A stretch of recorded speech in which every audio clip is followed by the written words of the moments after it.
বিসমিল্লাহির রহমানির রহিম। আজকে আমরা এলডিসি নিয়ে একটু কথা বলবো। এলডিসির আমরা যেটা নিয়ে কথা বলবো সেটা হচ্ছে এলডিসি উত্তরণ থেকে আমরা কি পিছাতে পারি কিনা বা কোনো একটা প্রচেষ্টা আছে কিনা আমরা এটা একটু দেখব।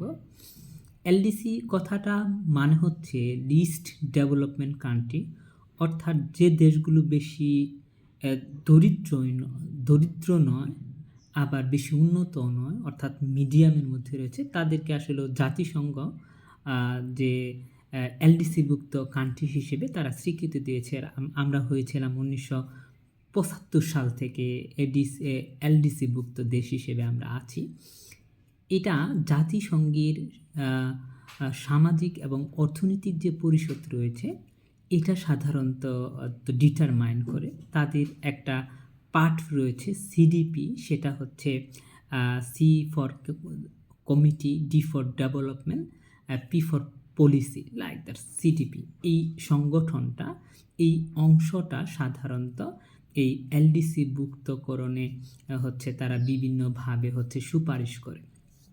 আমরা এই এলডিসিতে অন্তর্ভুক্ত হওয়ার পর থেকে আমরা বিভিন্ন ধরনের শুল্কমুক্ত সুবিধা সহ বিভিন্ন ধরনের সুবিধা আমরা ব্যবসা বাণিজ্যে পেয়েছি, এবং যদি আমরা এটা থেকে উত্তরণ হই তাহলে আমরা এই সুবিধাগুলো, এই যে ব্যবসা বাণিজ্যের মধ্যে বিভিন্ন শুল্কগুলো আমাদের উপরে অর্পিত হবে, এবং আমরা আমাদের ব্যবসা বাণিজ্য মানে বিদেশির সাথে যে একটা বেসিক্যালি গার্মেন্টসের সাথে যে একটা ব্যবসা বাণিজ্য, এটা কিন্তু আসলে রিডিউস হয়ে যাবে। হ্যাঁ, আচ্ছা, এখন এটা নিয়ে সাধারণত কাজ করে বললাম সিডিপি, এবং সিডিপি প্রত্যেক 3 বছর পর পর এটা নিয়ে তারা বিভিন্ন ধরনের সার্টিফাই করে।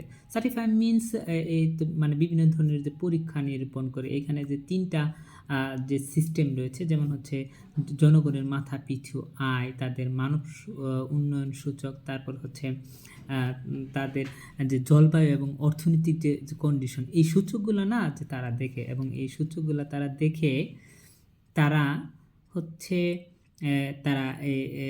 প্রত্যেকটা দেশে তারা এই সূচকগুলা দেখে, এবং এই সূচকগুলা দেখে তারা ডিটারমাইন করে এই দেশের এবিলিটি হয়েছে কিনা, যে এলডিসি থেকে উত্তরণের হয়েছে কিনা।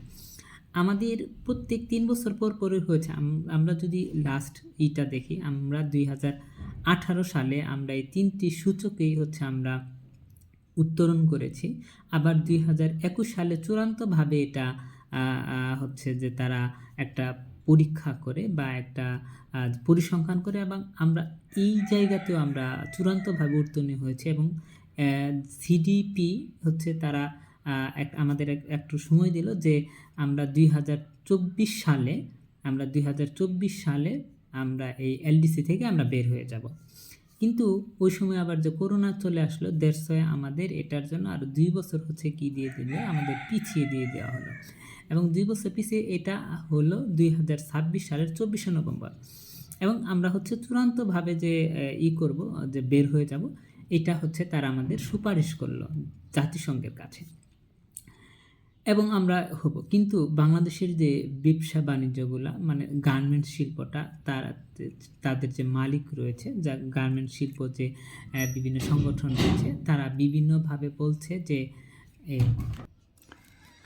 এবং 2023 সালে সুলেমান দ্বীপপুঞ্জ এই জায়গায় তারা কি হয়েছিল, যে সুলেমান দ্বীপপুঞ্জ তারা সফল হয়েছিল, এবং তাদের দেশে যে গৃহযুদ্ধ এবং প্রাকৃতিক দুর্যোগের কারণে কিন্তু তারা যে তাদের এলডিসি থেকে যে উত্তরণের যে পথটা, এটা কিন্তু যে তারা পিছিয়ে দিয়েছিল। এবং আর নেপাল সুনামির কারণে এবং মালদ্বীপ ভূমিকম্পের কারণে তাদের এলডিসি উত্তরণটা নির্দিষ্ট সময়ে তারা করতে পারেনি।